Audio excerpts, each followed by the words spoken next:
Сәлем достар, бүгін үй жағдайында осындай мощный нан салма жасайтын боламыз. Бізге керегі 2 жұмыртқа және 400 грамм су, оған 1 қасық столовый ложка тұз салып,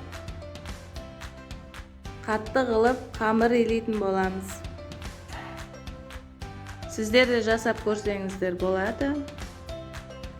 Жұмыртқамызбен елеп қойған дайын ұнымызды жақсылап араластырып аламыз.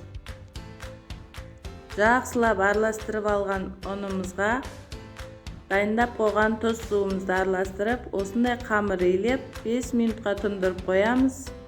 5 минуттан соң қайта алып, қамырымызды жақсылап тағы да бір мәрте илеп қоямыз. Жақсылап июі қанған қамырды 2 бөлікке бөліп, қайтадан пакетке салып, 5 минутқа қойып қоямыз. 5 минутқа демалған қамырымызды жайып шығамыз. Ұнаса лайк басып, комментарий жазып, қоңыраушаны басуды ұмытпаңыздар. Жақсылап жұқа етіп жайып, қалың болмасын, жұқа болмасын, орташа қылып жайып, осындай әдемі қамыр жайып шығамыз. Мінекей осындай болып шығады қамырларыңыз.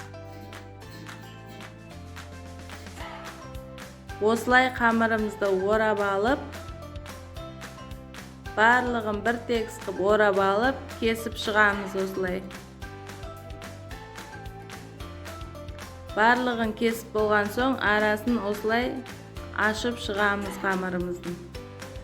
Дайын қайнап тұрған тұз суымызға қамырымызды пісіріп аламыз.